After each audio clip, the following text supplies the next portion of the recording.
Uma grande alegria nós recebemos o pastor Franklin nesta noite, né? Ele, especialmente aqui para a nossa igreja, porque ele faz parte da história da igreja, tem sido nosso parceiro desde que nós iniciamos a plantação da igreja. E nesta noite aqui de lançamento do livro Por Amor de Sião, pastor Franklin é diretor do seminário Martin Bucer, doutor em divindade, mestre em teologia, é uma pessoa muito capacitada que tem abençoado muito a igreja brasileira. E se vocês estão aqui nessa noite, eu tenho certeza que vocês já foram abençoados pelos livros, pelos estudos, pelas pregações do pastor Franklin. Na realidade, nós temos um grupo lá da Coalizão pelo Evangelho, e a gente acompanhou os comentários do Franklin a respeito desse livro, Por Amor a Sião, desde o início. Ele fazendo lá, dando alguns drops lá, alguns comentários, e nós estávamos assim com muita expectativa do lançamento desse livro, desse tema assim tão quente, né, no meio evangélico. Então, para nós é uma grande alegria estarmos aqui nesse lançamento e também ouvirmos alguma coisa a respeito do assunto desse livro com o pastor Franklin. Deus abençoe sua vida, ministério, família. Marilene está aí, a Bia também, e transmita nosso abraço lá para os irmãos lá da Igreja da Trindade. Esses só os fortes entenderão mesmo, né? Deus abençoe, Franklin. Obrigado. Muito obrigado. Ok. Irmãos e irmãs, boa noite. O Walter está pegando meu pé aqui por causa de um ato falho meu, alguns anos atrás, e ele não perdoa esse ato falho, né? Eu ia agradecer a igreja Aí eu digo para ele a igreja do Batman da Trindade, né? Não Batista da Trindade, mas tudo bem. Eu quero dizer da minha honra de poder estar com vocês aqui essa noite. O Walter já fez aí as introduções devidas. A honra é minha estar aqui na Igreja Batista Reformada de São Paulo, uma igreja muito querida, acompanhando essa igreja aí desde os seus primórdios. Uma igreja parceira também de instituições com as quais a gente serve. Então, nós já fizemos conferências aqui com o Seminário, com Vida Nova, com Trinitas. Então, essa igreja tem sido uma bênção, não só para os membros dessa comunidade, mas também uma bênção para muito mais gente no país inteiro. Então, eu quero agradecer o privilégio de tratar um pouquinho aí do tema do meu livro com vocês hoje à noite. O que eu vou desenvolver aqui, pelos próximos minutos, é um tema ligado ao meu livro, que é a noção de interpretação bíblica dos reformadores do século XVI e XVII, principalmente dos reformados, os puritanos, a ligação dessas noções de leitura bíblica com a visão que eles chamam de profecia, e aí sim a gente trata do lugar de Israel na profecia, ou na interpretação da profecia entre os reformados. Basicamente os 3 pontos aqui, nada muito diferente, mas são mais ou menos os 3 pontos da palestra hoje à noite, tentar entender como os reformados liam a Bíblia, os pontos principais aí da leitura bíblica deles, como essas noções de leitura bíblica estavam ligadas à sua compreensão de profecia, e daí examinar o lugar de Israel na profecia da teologia reformada. E por reformados aqui, eu preciso ser bem explícito, eu estou pensando aqui naquela tradição que começa em Zurique, em Genebra, com Zwingli, com Calvino, e depois vai se disseminar para todo o restante do mundo. Estamos aqui hoje, inclusive, como herdeiros dessa tradição que nasce em Genebra e em Zurique. Mas, como introdutório, aqui uma palavra introdutória, a gente sempre lembra de Lutero em Worms, quando ele sozinho ali naquela dieta, ele é desafiado a renunciar aos seus escritos, ele vai dizer ali com bastante coragem, né? Aqui eu estou, se eu não for convencido por testemunhos da Escritura, eu não posso retroagir, eu não posso abandonar o que havia sido escrito antes.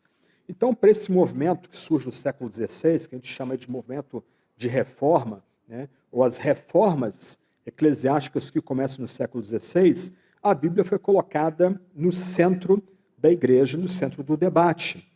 Só que algo que é surpreendente é que agora a Bíblia que é colocada no centro do debate é a Bíblia de acordo com os seus textos originais. Os séculos anteriores, a igreja leu a Bíblia. Aqueles familiarizados aqui com Agostinho de Hipona, Crisóstomo, Tomás de Aquino, entre outros, vai lembrar que eles eram comentaristas bíblicos, eles comentaram bastante a Bíblia. Só que 2 pontos se destacam na leitura prévia à reforma.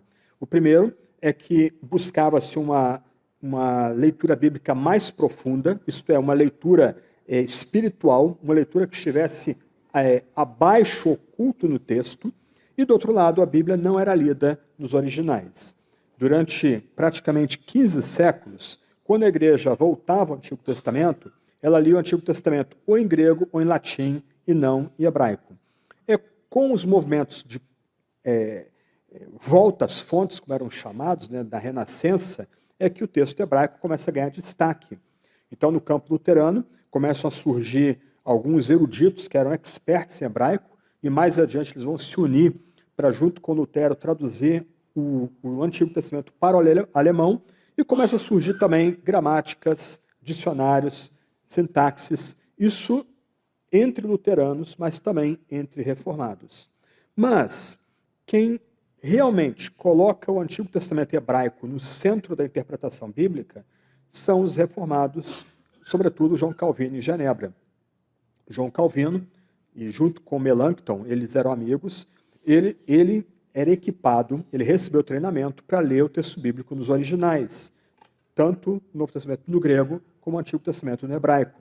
E a partir disso, a partir do esforço de Calvino e depois de Teodoro de Beza, a igreja, sobretudo a igreja reformada, começa a ler o Antigo Testamento não mais numa tradução grega ou na tradução da tradução, que era a chamada Vulgata, o texto latino. A partir de Calvino, a igreja volta a ouvir o Antigo Testamento na sua verdadeira voz, no hebraico.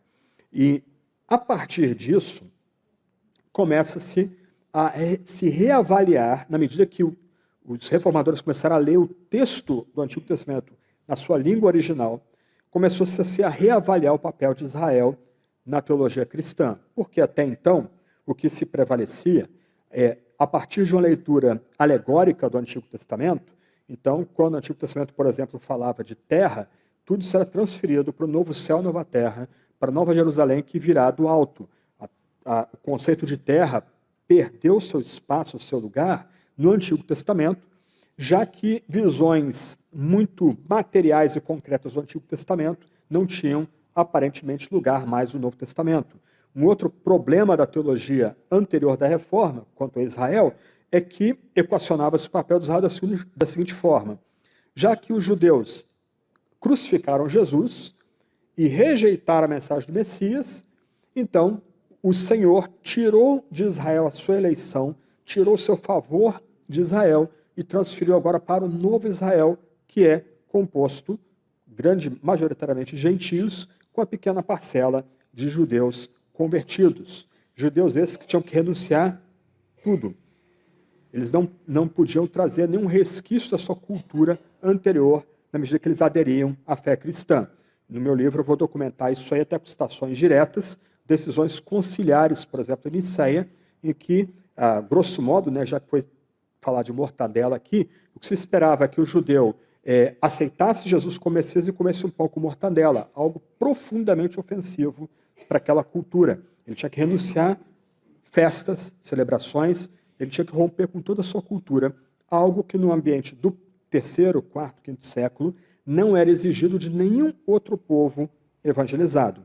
Mas a ideia aqui é que durante grande parte da Idade Média, com poucas exceções, como, por exemplo, os monges vitorinos, né, de Paris, a grande igreja medieval entendia que os judeus não tinham mais nenhum lugar ou papel na salvação. Eles foram rejeitados, o seu lugar foi dado a outro, e a partir disso o Antigo Testamento deveria ser lido de forma alegórica. Mas, voltando então ao ponto aqui, os reformadores, principalmente aqueles de Genebra, voltaram a colocar o texto no seu devido lugar. O texto tem que ser lido a partir dos originais, tem que se ouvir o Antigo Testamento de viva voz. E, com isso, o povo judeu, Israel, passou a ganhar um outro destaque dentro do campo reformado a partir do século XVII. Então, o ponto aqui primeiro é como os puritanos interpretaram a Bíblia e como, à luz da sua compreensão do que é profecia, eles vieram a lidar com o tema de Israel. Então, eu vou elencar alguns pontos aqui.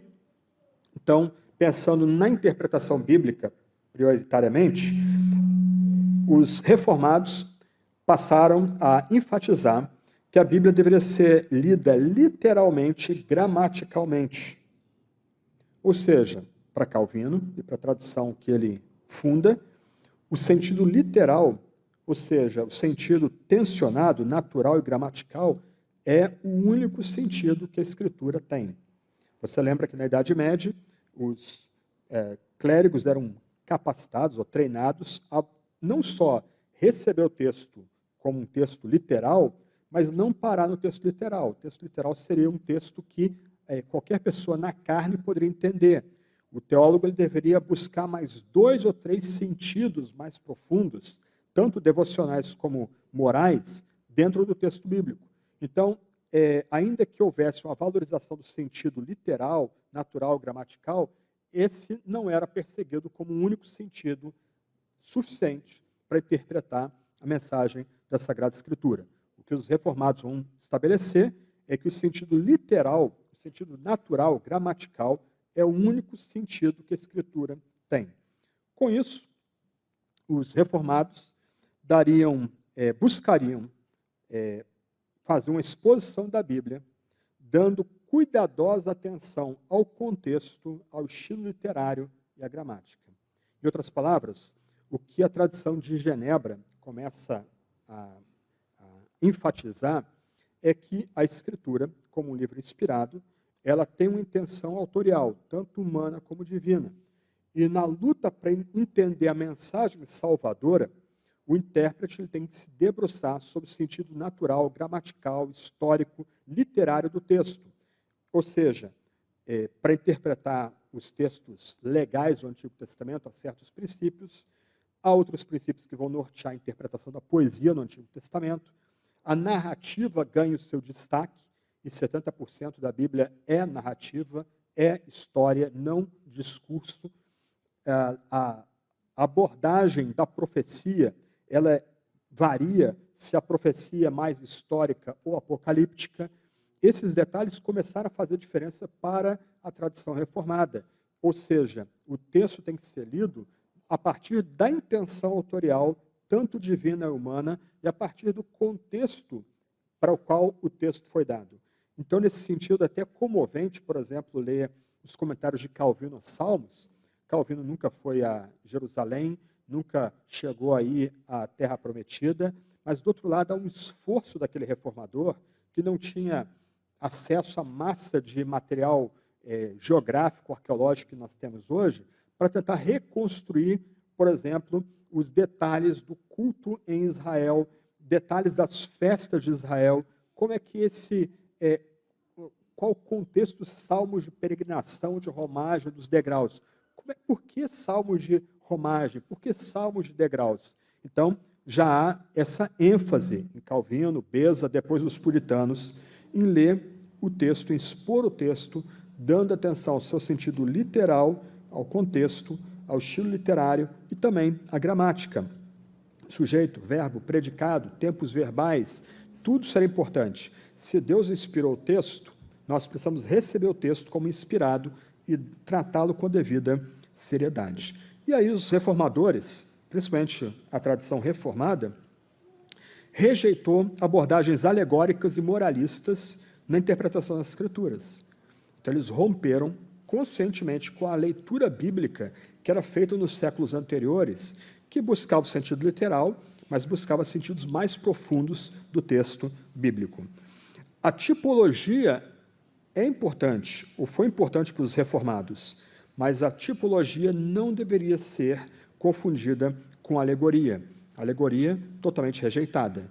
Então, por exemplo, haviam puritanos do século XVII que, quando fossem pregar sobre o tabernáculo no deserto, chegaram a elencar cerca de 400 ou 500 tipos de Cristo no tabernáculo. Esse tipo de pregação, que alguns puritanos abraçavam, não era típica do movimento reformado, mas era muito mais próxima da tradição medieval anterior, da qual a reforma havia saído e rompido. Então, ainda que os reformados eles admitissem que há tipos do Antigo Testamento, por exemplo, o sacrifício de Isaac e o sacrifício de Jesus, a Páscoa do Antigo Testamento com Jesus como nossa Páscoa no Novo Testamento, a tipologia tem que ser tratada dentro de certos limites e deve-se distinguir a tipologia da alegoria. A alegoria deveria ser totalmente rejeitada pelos reformados e pelos seus herdeiros.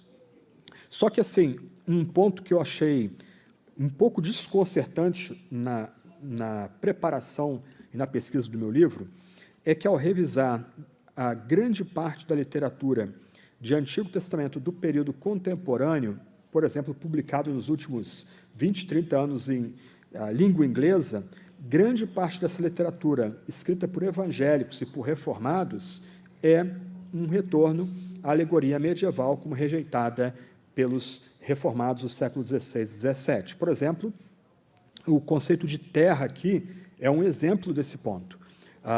Nós vamos falar um pouquinho sobre o conceito de terra daqui a pouco. É a quarta palavra mais citada no Antigo Testamento e ela é um problema para muitos reformados hoje, porque se o conceito de terra do Antigo Testamento for interpretado literalmente no Novo Testamento, isso vai causar uma fissura em muito da escatologia que é defendida por muitos reformados e evangélicos na atualidade. Então, como é que se lida com o conceito de terra? Na transição do Antigo para o Novo Testamento, o conceito de terra é espiritualizado, ele perde o seu lugar. Então, nós não devemos ter nenhuma expectativa de que habitaremos numa terra literal, não deve-se ter uma expectativa de que os judeus vão voltar para a sua terra, porque eles foram substituídos da aliança divina no pacto divino, segundo o ensino principal, ou mais recente hoje. Então, o conceito de terra é transferido todo para o dia da volta de Cristo, quando Cristo, na sua vinda, ele vai reinar sobre todo o cosmos. Então, o conceito de terra encontra sua realização nesse dia final. O que é escandaloso. Agora, olhando agora, para mim, é chocante notar esse ponto. Notar que, por exemplo, uma teologia de Antigo Testamento que eu usava no seminário, que eu gostava muito, não aborda o conceito de terra uma única vez diretamente, nem mesmo quando aborda o livro de Josué, quando o povo conquista a terra. Então, um conceito importante dentro da teologia do Antigo Testamento é espiritualizado, alegorizado e perde sua força ou perde seu lugar dentro da teologia bíblica ou da teologia sistemática. A nova hermenêutica dos evangélicos não é mais o Antigo está no Novo revelado e o Novo está no Antigo oculto, mas sim, o Antigo é pelo Novo restrito e o Novo é imposto ao Antigo. Então, estou elaborando aqui o primeiro ponto aqui que nortearia a leitura bíblica dos reformados genebrinos, dos puritanos do século XVI, XVII.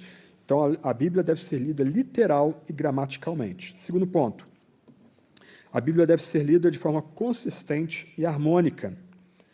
Para os reformados, se a Bíblia é a palavra de Deus, a expressão da mente divina, tudo quanto a Escritura diz deve ser verdadeiro e não pode haver contradição entre as suas várias partes. A Bíblia, para os reformados do século XVI, XVII, XVIII, é a expressão unificada da mente divina. E aí 2 princípios vão guiar a interpretação daqueles homens do passado. O que é obscuro deve ser interpretado à luz do que é mais claro, e eventuais ambiguidades periféricas devem ser interpretadas em harmonia com as certezas fundamentais.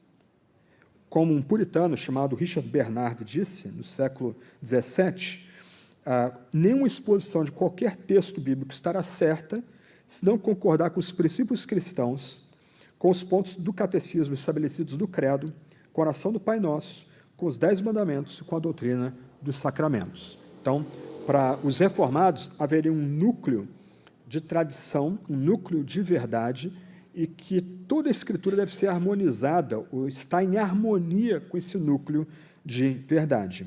A partir disso, então, desses 2 princípios, o que é obscuro deve ser interpretado à luz do que é mais claro, ambiguidades devem ser interpretadas de acordo com em harmonia com as certezas fundamentais. Então, tem-se aí a ideia da analogia da fé.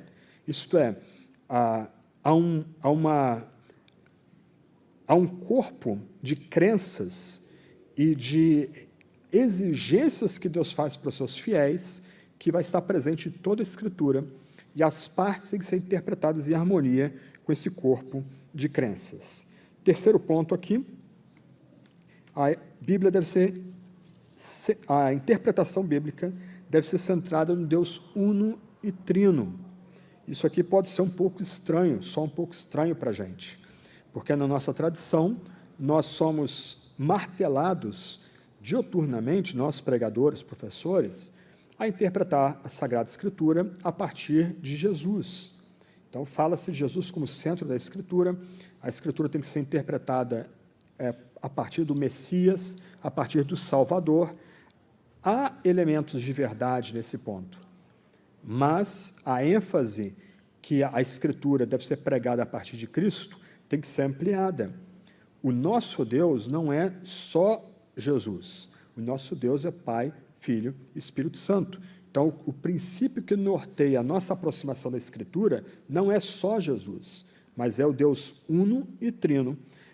Qual é o ponto aqui? No primeiro modelo, isto é, a Bíblia tem que ser interpretada cristologicamente, coloca a sua atenção indevida no texto bíblico.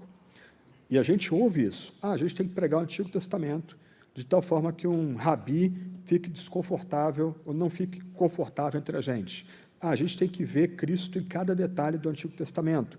Então, aí retroage-se, por causa de uma ênfase piedosa, a uma interpretação bíblica praticada na Idade Média, que é alegoria. Começa a se alegorizar o texto, disse que é tipologia, mas começa-se o esforço de alegorizar o texto para encaixar Jesus em cada detalhe daquele texto. Então, nós temos alguns livros até populares aqui no Brasil, tipo Pregando Cristo em Gênesis, Pregando Cristo no Levítico. Então, cada detalhe do livro de Gênesis, cada detalhe do livro de Levítico, ele é visto à luz do dogma de Jesus como Deus homem, Jesus o único Salvador.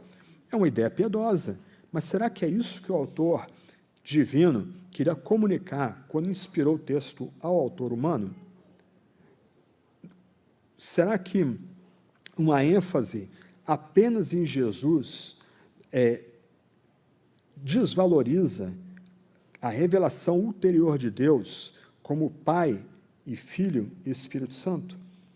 E será que uma ênfase numa leitura centrada no Pai e no Filho e no Espírito não pode ajudar a gente a ler o texto literal e gramaticalmente, consistente e harmonicamente, sem as tensões e pressões de uma camisa de força que é imposta para nós? O ponto mais curioso aqui é que, para a tradição, ou pensando em termos de hermenêutica, quem enfatizava que a Bíblia deveria ser interpretada cristologicamente era Lutero. Qual o resultado disso no pensamento de Lutero? Ele chegava ao livro de Tiago, não via em Tiago Cristo, não via justificação pela graça em Tiago, ele não conseguia alegorizar o livro de Tiago, e ele, o que faz? Ele remove Tiago como último livro do cânon, atrás de Apocalipse, na ordem dos livros da Bíblia, do Novo Testamento para ele. Ele vai chegar até a dizer, olha, o livro de Tiago é um bom livro para se esquentar na noite de inverno. O que ele queria dizer? Você arrancava as páginas do livro de Tiago e queimava lá para alimentar o fogo. Por quê? Porque o livro não batia com o critério hermenêutico que Lutero estava impondo ao texto. No final, ele formava um cânon dentro do cânon.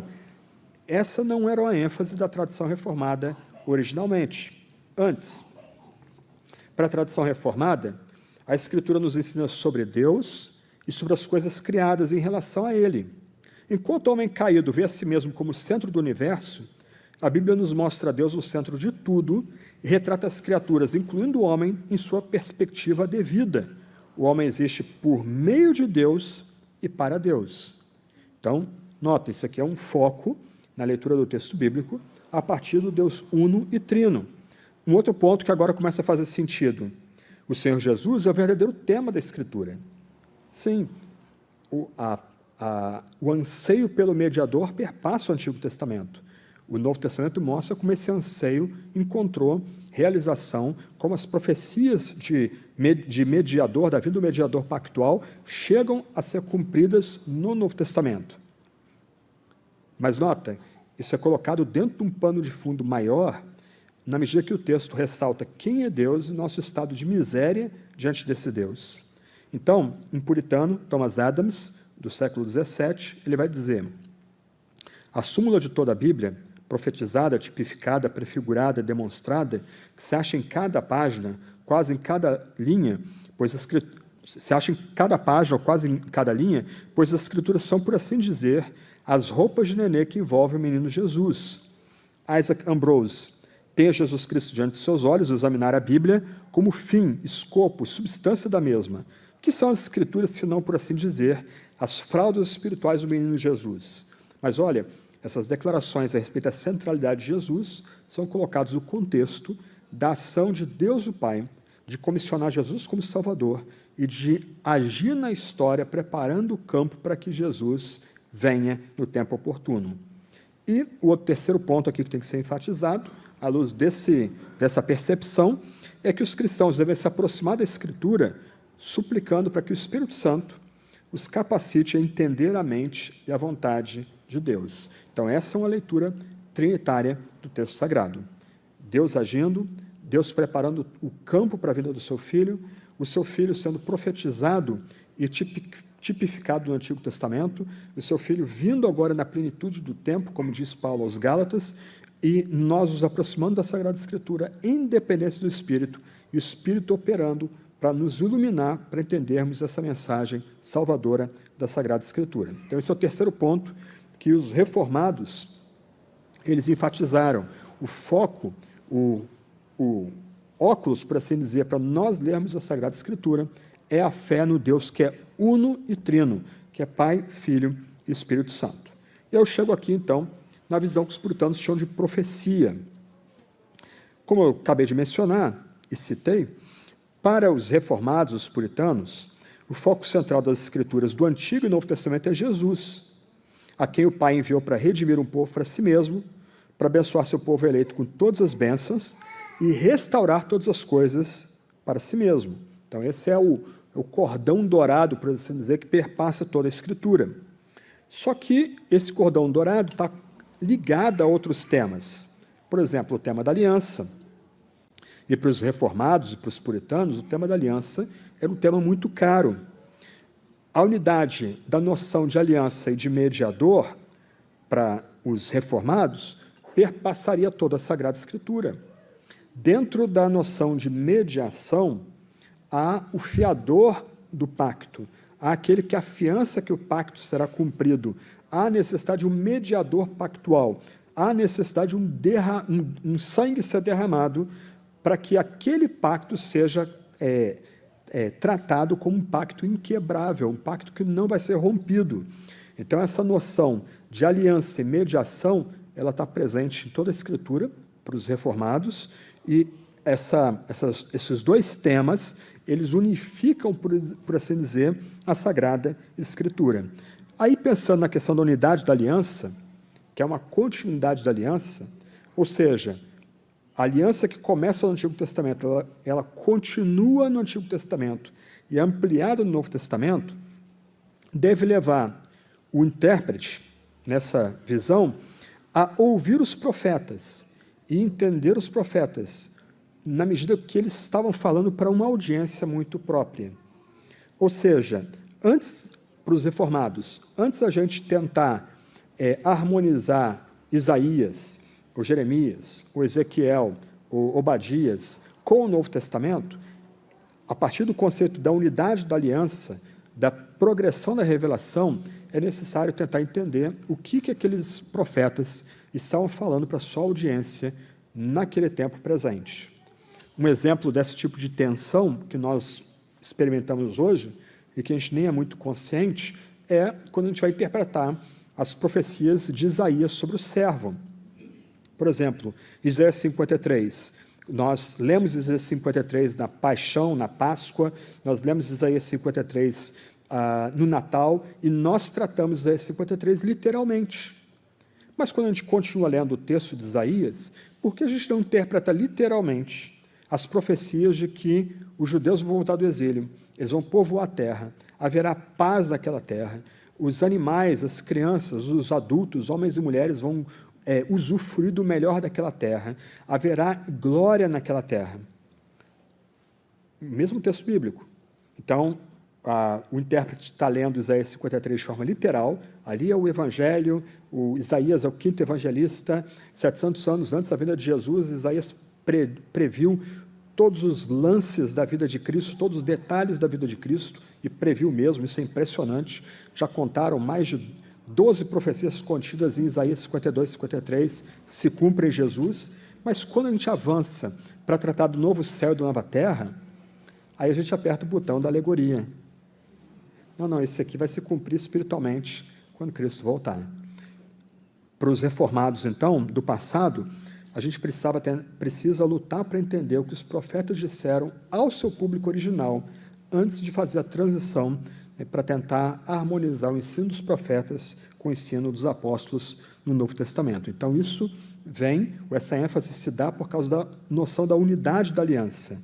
Para deixar muito explícito aqui, até o século XX, os reformados não pensavam em termos de duas árvores plantadas lado a lado, como é comum entre alguns luteranos, alguns dispensacionais, não pensavam muito menos que a árvore original foi arrancada e colocada outra árvore no lugar.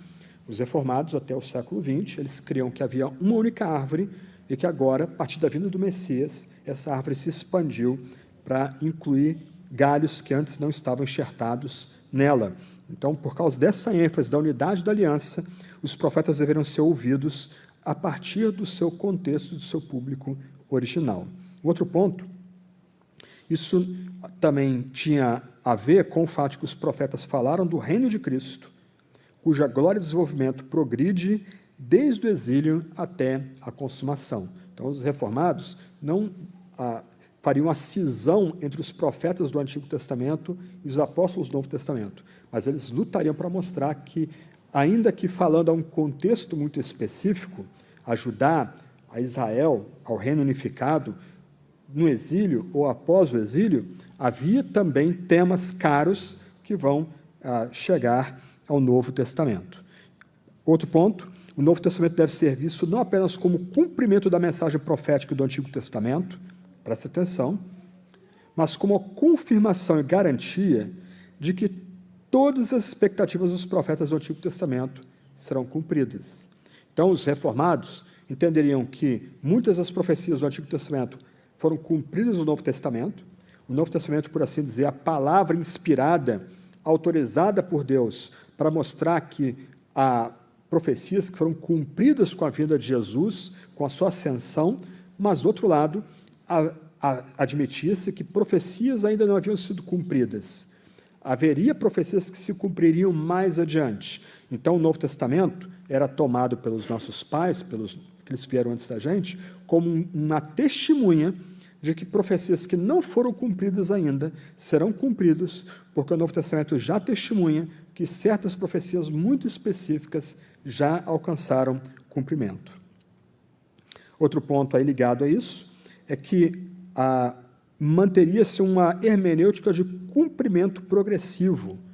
Nesse sentido, há uma abertura para o que Deus pode fazer em Israel em cada geração. E, por último, antes da gente entrar na interpretação das Escrituras pelos reformadores, a leitura do Novo Testamento à luz do Antigo Testamento deve produzir, de acordo com os reformadores, 3 reações dos cristãos. Primeira reação, alegria em seu coração, por ter sido eleito em Cristo desde a fundação do mundo. Segundo ponto, tristeza pela dureza presente de Israel, pois Israel não está participando das bênçãos do reino de Cristo nesse momento. Mas, terceiro ponto, esperança no desfrute gradual e mais completo dos benefícios que são nossos em Cristo Jesus. Do outro lado, nas riquezas inimagináveis do cumprimento da palavra profética do Antigo Testamento. Em outras palavras, aqueles que são herdeiros da reforma deveriam ler a Bíblia na expectativa de que o que Deus prometeu para o seu povo, para Israel, e também no que se refere à terra, venha a chegar a cumprimento também no tempo presente. Ok, eu estou oferecendo para vocês aqui um pano de fundo muito resumido de princípios que nortearam a interpretação bíblica de Calvino, Beza, dali os puritanos na Inglaterra, na Escócia, nos Estados Unidos, na Holanda, né? E qual o impacto dessa interpretação bíblica, desses princípios de interpretação bíblica na leitura que os reformados fizeram da Sagrada Escritura? Eu vou ler alguns trechos aqui, vou escolher alguns aqui, mais representativos, mas aí no livro eu tentei deixar os reformados falarem para espantar muita gente. Mas vamos lá. William Perkins, ele é considerado o pai do puritanismo, ele foi professor em Cambridge, também pastor numa igreja na mesma cidade. Ele foi talvez o homem que inaugurou muito da noção de uma interpretação bíblica experimental, né? A ideia é que você tem que sentir no coração aquilo que você está lendo, o que você está lendo tem que transformar você internamente. E como Perkins aplicou, ele estava dentro dessa tradição nova de interpretação bíblica, como ele aplicou esses princípios à sua leitura bíblica. Ele disse, por exemplo, que o fim do mundo não deveria ser esperado em breve, ele entendia que haveria dias e tempos melhores à frente, e que esses tempos melhores estavam associados à conversão dos judeus, uma conversão em massa dos judeus ao Messias. Ele escreve, diz o Senhor, todas as nações serão abençoadas em Abraão, assim reunirei os que da nação dos judeus serão chamados e convertidos à participação dessa bênção. Quando e como, Deus sabe, mas que isso será feito antes do fim do mundo, nós sabemos.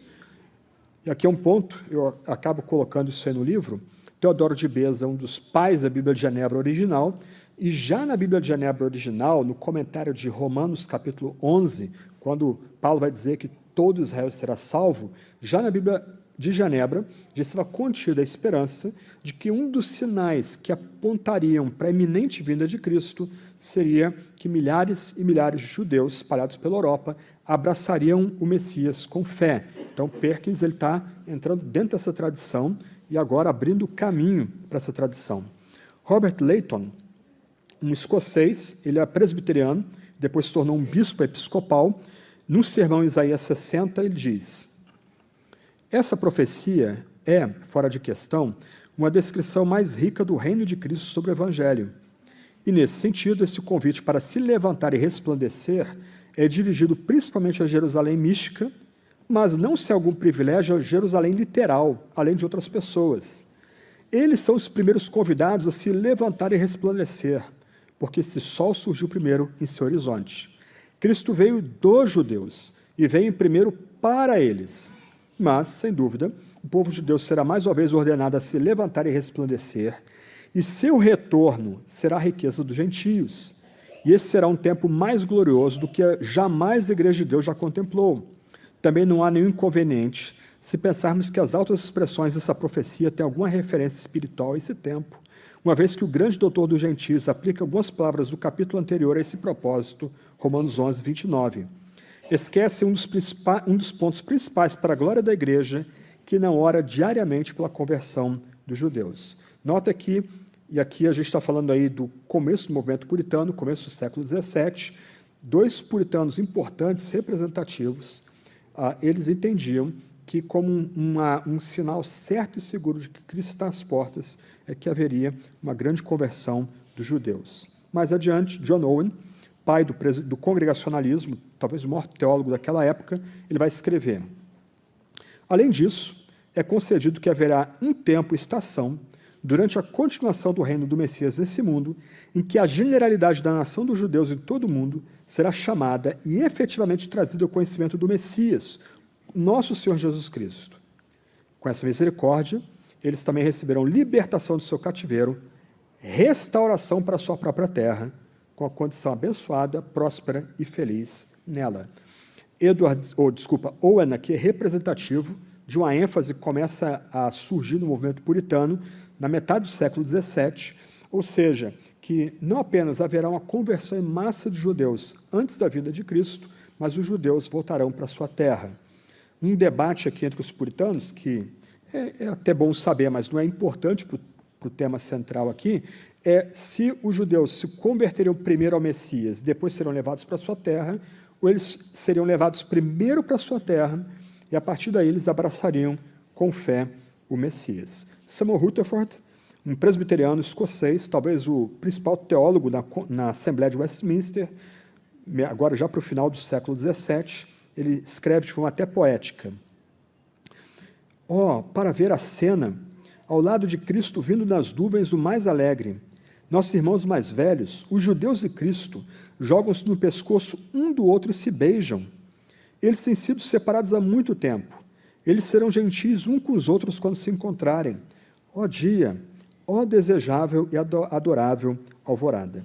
Essas noções de um retorno à terra e uma conversão em massa ao Messias se tornaram praticamente o padrão dentro da teologia puritana no século XVII.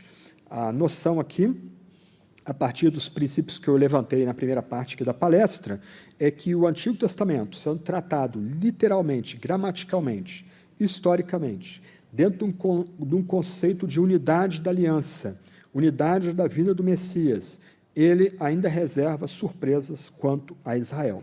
Para vocês terem uma ideia aqui, eu trato isso um pouquinho no meu livro, os judeus foram escorraçados, expulsos da Inglaterra no século XIII, pelo João Sem Terra, o famoso rei aí, irmão do Ricardo Coração de Leão. E puritanos do século XVII começaram a buscar Oliver Cromwell, que era o Lorde Protetor da Inglaterra, a monarquia havia sido abolida, era o período aí da República, por assim dizer, como era chamado, né? Eles foram fazer pedidos específicos a Cromwell, e a gente está falando aqui de presbiterianos, batistas, congregacionais, para que os judeus fossem chamados de novo a voltar à Inglaterra. E eles entendiam que os males que afligiram a Inglaterra, guerra civil, ameaça de invasão da Espanha católica, etc. e tal, era um juízo de Deus sobre a Inglaterra, pela forma como os ingleses haviam maltratado os judeus no passado. Essas ênfases entraram nas nossas credos e confissões de fé. Por exemplo, o Diretório de Culto de Westminster, que orientava como deveria ser a liturgia puritana, afirma, ao tratar da oração pública antes do sermão, os pastores deveriam orar pela propagação do Evangelho e Reino de Cristo a todas as nações, pela conversão dos judeus, a plenitude dos gentios, a queda do anticristo e o apressar da segunda vinda do nosso Senhor. Em outras palavras, sempre que o pregador ia se preparar para dirigir a palavra à igreja, expor o texto bíblico, ele deveria fazer uma oração invocatória, e nessa oração ele deveria incluir uma petição específica pelo chamamento dos judeus ao Messias. O Catecismo Maior, de Westminster, ao comentar a segunda petição do Pai Nosso, venha o teu reino, ele diz, pedimos que o domínio do mal seja destruído, o evangelho seja pregado por todo o mundo, os judeus chamados e a plenitude dos gentios seja consumada. É quase tanto o Diretório do Culto como o Catecismo Maior de Westminster estão resumindo basicamente Romanos 11. Quando chegar a plenitude dos gentios, os judeus serão chamados, eles entrarão na aliança que Deus mesmo firmou com eles, e aí virá o fim. Então, poucas sentenças, Romanos 11 sendo resumido, tanto no Diretório de Culto como no Catecismo Maior. A Declaração de Savoy é até mais ousada do que a Confissão de Westminster. Entre os autores da Declaração de Savoy, John Owen e Thomas Goodwin. A declaração diz, assim, de acordo com a sua promessa, esperamos que nos dias finais, quando o anticristo for aniquilado, os judeus forem chamados e os adversários do reino do seu Filho amado derrotados, as igrejas de Cristo sendo aumentadas e edificadas por uma livre e abundante outorga de luz e graça, onde gozar nesse mundo a condição mais tranquila, pacífica e gloriosa do que jamais tiveram experimentado. Então, havia-se esse anseio, ou essa noção otimista quanto à história, que quando o mundo estivesse maduro para a vinda de Cristo, não só os judeus seriam chamados, mas haveria um crescimento impressionante e paz para a própria igreja. Em outras palavras, nós temos 3 documentos aqui do puritanismo que orientaram a igreja diretamente a orar, contando que um dos sinais da iminente vinda de Cristo seria uma grande conversão em Israel. Mas essas ênfases não param com os puritanos. O que foi surpreendente na minha pesquisa é que praticamente todos os ramos da tradição reformada no século XVII, XVIII, XIX, até começo do século XX, abraçaram essas noções. Eu vou só citar alguns aqui. Por exemplo, um holandês muito famoso no século XVIII, chamado Wilhelmus Abrakel. Ele diz o seguinte: mais uma pergunta a ser respondida. Será que a nação judaica será reunida novamente a partir de todas as regiões do mundo, de todas as nações da terra em que foi dispersa? Vão habitar em Canaã e todas as terras prometidas a Abraão, e Jerusalém será reconstruída? Acreditamos que esses eventos irão acontecer. Nós negamos, no entanto, que o templo será reconstruído e que o modo anterior de adoração será observado, já que o que antes da vinda de Cristo era de natureza tipificadora, será então de natureza reflexiva. Mas esses judeus, ao retornar à sua terra, serão uma república independente, governada por um governo muito sábio, bondoso e soberbo. Além disso, Canaã será extraordinariamente frutífera, os habitantes serão eminentemente piedosos e constituirão um segmento do estado glorioso da igreja durante os 1000 anos profetizados em Apocalipse 20. Brakel é um exemplo de uma pleiade de teólogos reformados, inclusive presentes em Dort, que criam em 2 pontos. Os judeus voltarão para a sua terra, como cumprimento das profecias do Antigo Testamento. Segundo, haverá uma grande volta dos judeus ao Messias, como um sinal iminente da volta de Cristo. O mais surpreendente para a gente aqui é que até então os judeus eram escorraçados de todo canto da Europa Ocidental.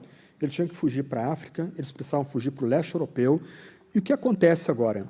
A Inglaterra começa a se abrir aos judeus, a Escócia presbiteriana começa a se abrir aos judeus, eles começam a ser bem-vindos, a Holanda começa a permitir a vinda de judeus de Portugal, de Espanha, ao ponto de que Amsterdã era chamada de Jerusalém do Norte.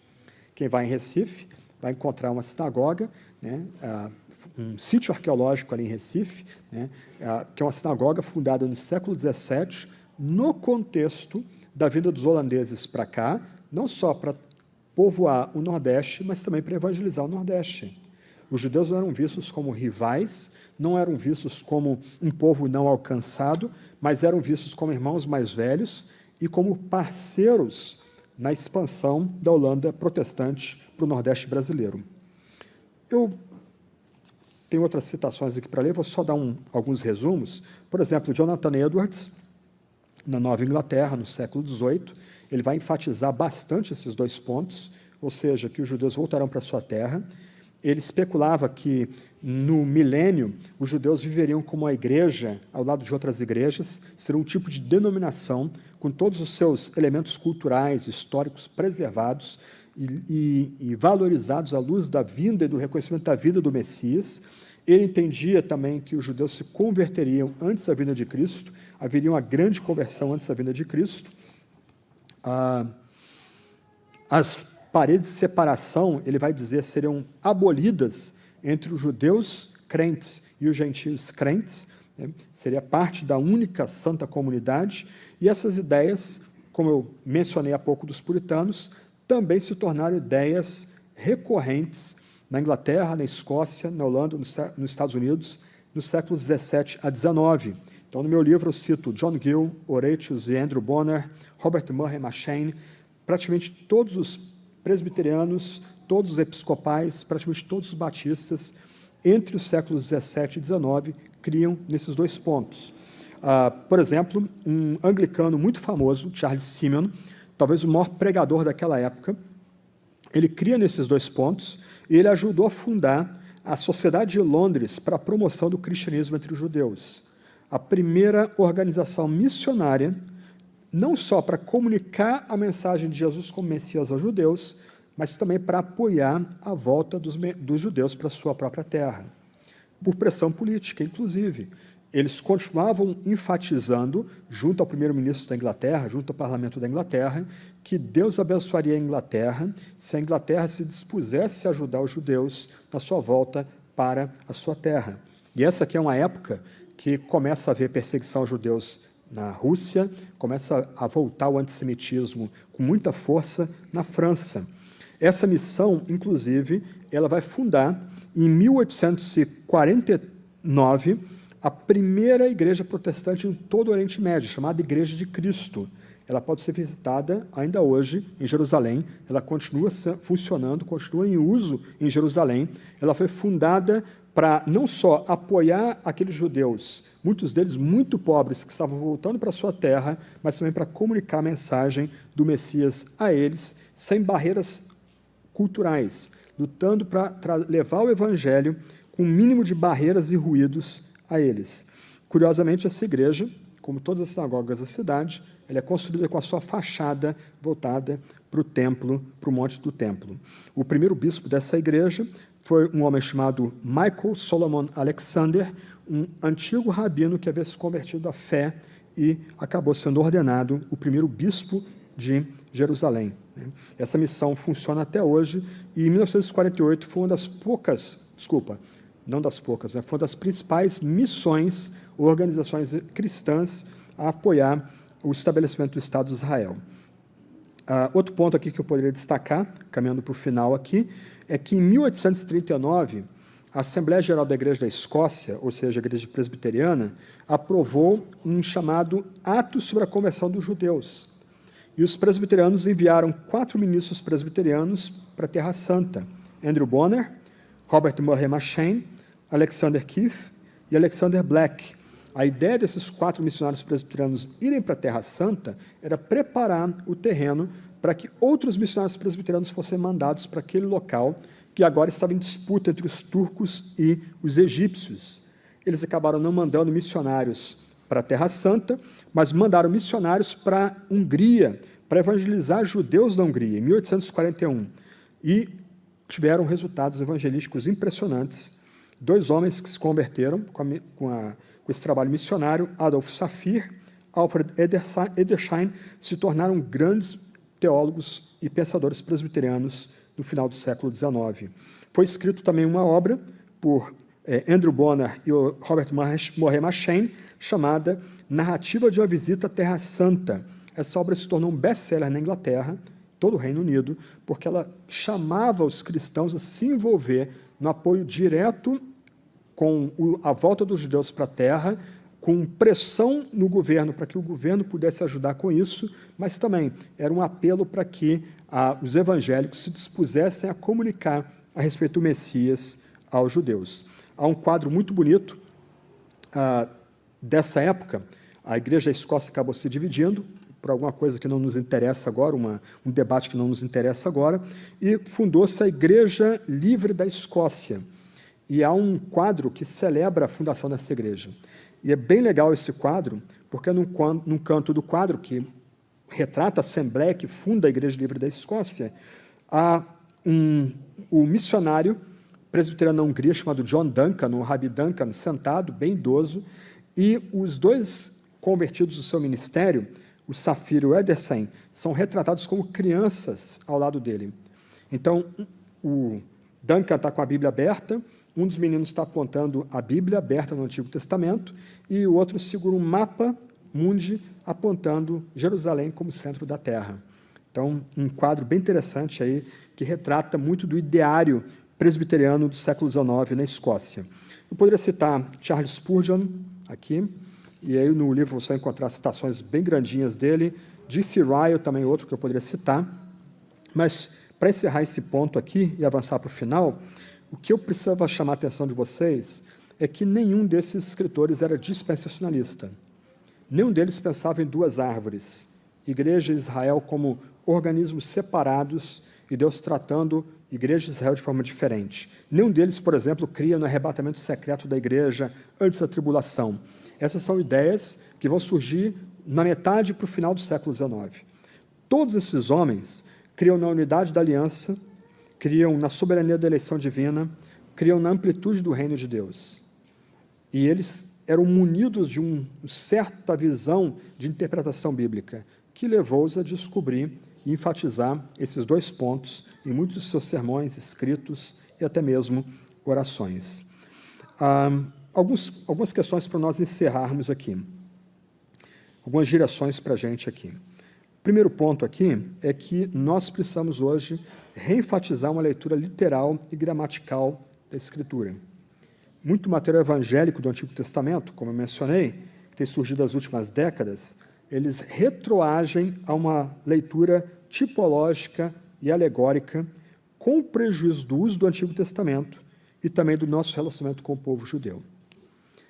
Chega hoje, olhando em retrospectiva, mas hoje chega a ser espantoso você pegar um livro de teologia evangélica e cita-se um rabi falando que a terra tem que ser interpretada literalmente no Antigo Testamento, e a citação do rabi, que foi o leitor primeiro do Antigo Testamento, é simplesmente descartada para que o conceito de terra venha a ser alegorizado.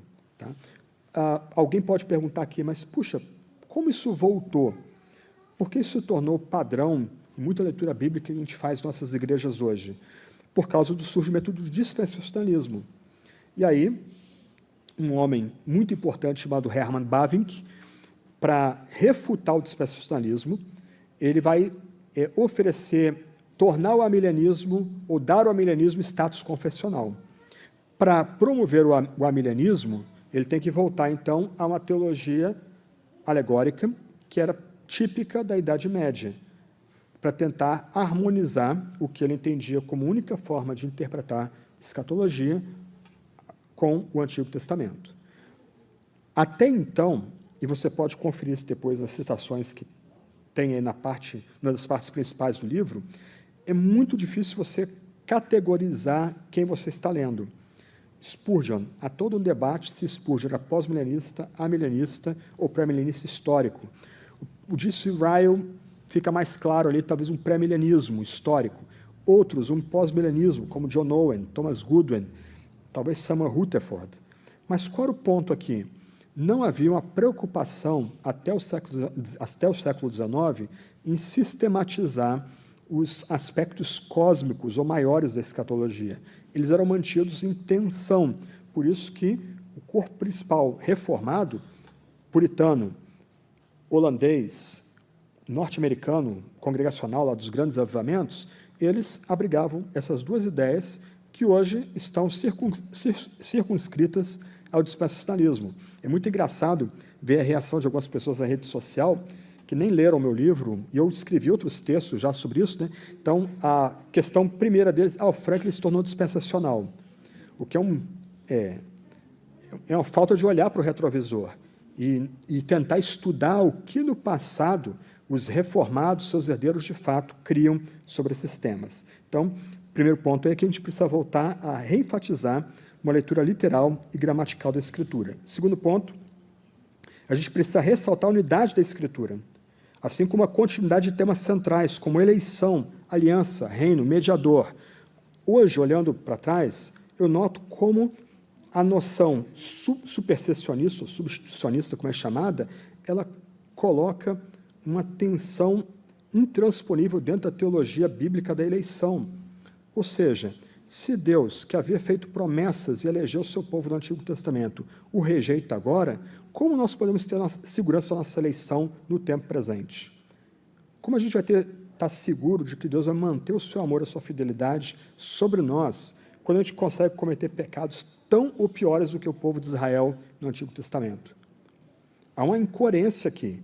Fora que, onde na Sagrada Escritura é dito claramente que Deus abandonou uma eleição para incluir outro povo nessa eleição.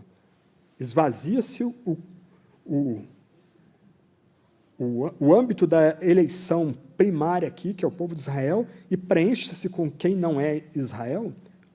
Qual a base bíblica para esse tipo de noção? Só que há uma incoerência, há uma tensão não resolvida dentro da nossa elucubração quanto à relação do Antigo e Novo Testamento. Curiosamente, Calvino, que inaugura todo esse campo aqui que eu estou tentando trilhar, ele admite uma eleição corporativa, mas ele vai focar o seu interesse na eleição individual para a salvação ou a reprovação para a danação. Mas quando você vai para as institutas, e eu menciono isso no meu livro, o conceito de uma eleição corporativa está ali. E Calvino, em nenhum momento, vai dizer que essa eleição corporativa foi anulada. Ele só não aborda ou não desenvolve mais ela. Então, me parece que a gente tem que manter algum tipo de continuidade na eleição e fazer algum ajuste entre a eleição individual e a eleição corporativa de uma nação. Assim como também outros temas, como aliança, reino, mediador. Não é necessário aderir ao dispensacionalismo para afirmar, primeiro ponto, a fidelidade graciosa e misericordiosa de Deus ao povo de Israel. Segundo ponto, não é necessário aderir ao dispensacionalismo para afirmar o retorno desse povo à sua terra como cumprimento literal das profecias do Antigo Testamento. Aqui, vou citar aqui Karl Barth, ele não é um reformado típico, ele rejeitava totalmente a revelação natural, ele rejeitava completamente provas da existência de Deus, mas curioso, e eu menciono isso no meu livro, ele era membro da Igreja Reformada Suíça, né? Mas ele vai dizer, olha, a única prova natural da existência de Deus é o povo judeu. E aqui ele está parafraseando um discurso famoso, uma conversa famosa entre o rei Frederico I da Prússia, seu capelão, e o rei, muito poderoso, está exasperado ali com o capelão, e vira para o capelão e diz, olha, me prova que a Bíblia é verdadeira, que a Bíblia é real, é de fato a palavra de Deus. É o capelão, o judeu, Senhor. Então, Karl Barth toma essa expressão e parafraseia e diz, olha, a única prova natural de que Deus existe é o povo judeu, e ele vai mais, é a volta do povo judeu a Israel. E Barth não tem nada a ver com dispensacionalismo, muito ao contrário, está bem longe do dispensacionalismo. Terceiro ponto aqui, os cristãos professam fé no Senhor Jesus como Messias, o Filho de Deus, o único Salvador. Então, os cristãos devem reconhecer o amor inquebrantável e constante de Deus por seu povo escolhido, Israel. Leslie Allen, um erudito do Antigo Testamento, escreve, comentando Romanos 11, visto que Deus é imutável, não toma de volta um presente, nem cancela um chamado. Assim, a esperança cristã é que logo chegue a plenitude dos gentios, quando a raiz santa de Israel será visitada e concederá sua seiva, porque, como disse nosso Senhor Jesus, a salvação vem dos judeus. Quarto ponto, nesse sentido, em vista do que foi tratado, podemos nos alegrar com a fundação do moderno Estado de Israel, vendo no mesmo o sinal da fidelidade pactual de Deus. Fidelidade essa que também alcança os crentes gentios, que estão sendo incluídos no Israel expandido. Do outro lado, quinto ponto, ficar ao lado dos judeus e de Israel, o único país democrático em todo o Oriente Médio, não significa legitimar tudo que o governo israelense faz. Como McDermott diz, como qualquer outro país, o Estado de Israel não é perfeito. Ele tem seus problemas. Como é multirracial e multirreligioso, há conflitos entre raças e religiões. Sabemos que ele está longe de ser perfeito. Contudo, Israel é muito melhor do que qualquer outro Estado do Oriente Médio no tocante à concessão de liberdades e de direitos a judeus e a não-judeus. Ele merece e precisa de apoio somente por essa razão. Ao mesmo tempo, McDermott continua, ainda que o povo de Israel, o povo da aliança e o Estado de Israel não sejam uma coisa só, eles se acham entrelaçados de um modo complexo. O Estado não pode existir sem seu povo, e o povo da aliança não pode sobreviver ou florescer sem o Estado. O Estado protege as pessoas. E as pessoas, embora nem todos sejam judeus religiosos, sustentam o Estado. Um sem o outro é algo impensável e impossível. E, por fim, o antissemitismo está em ascensão no Oriente, no Ocidente. Isso é chocante para nós. Visitar países europeus que há 20 anos atrás tinham grandes comunidades judaicas, fortes, florescentes, e as comunidades judaicas fazendo aliar, voltando para Israel. O antissemitismo, então, voltou com força nos últimos 10, 20 anos. A igreja gentílica esqueceu seu chamado para anunciar o Messias aos judeus, seus irmãos mais velhos. A palavra da Escritura é que os dons e o chamado de Deus para Israel são irrevogáveis. Quando os cristãos dessa geração estiverem, no dia do juízo, diante do maior judeu da história, o israelita perfeito, o único Messias, o Senhor Jesus, descendente de Davi, filho de Deus com poder, que ressuscitou dos mortos, poderão dizer que ofereceram o seu melhor em prol da raiz e da seiva da oliveira, o povo de Israel? E aqui a pergunta para a gente hoje, aqui agora. Né? O que nós estamos fazendo para apoiar os nossos irmãos mais velhos, na medida que eles voltam a ser perseguidos e maltratados e atacados no Ocidente, e na medida que eles precisam ouvir do Messias. Do outro lado, a gente pode se alegrar, porque a comunidade judaico-messiânica, que há 20 anos atrás aí tinha 5 mil membros, hoje tem mais de 20 mil membros, talvez até mais, e crescendo. Alguma coisa está acontecendo. E faria bem a nós, irmãos mais novos e parceiros mais novos da aliança, atentarmos para o que está acontecendo e nos unirmos ao que Deus está fazendo com os judeus em todo o mundo, sobretudo no Estado de Israel.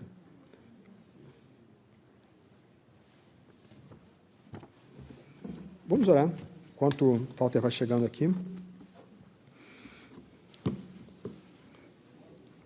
O mais importante aqui não é nem tanto a quantidade de informações que nós temos diante de nós, mas nosso compromisso para interpretar a Bíblia com fidelidade e viver à luz daquilo que a Sagrada Escritura preceitua para a gente. Vamos orar. Senhor nosso Deus, muito obrigado pela revelação que o Senhor fez de si mesmo a nós. Muito obrigado pela Sagrada Escritura, Tua palavra, palavra viva, que nos orienta, que nos guia, que aponta para o triunfo do Teu Messias, sobre tudo e sobre todos.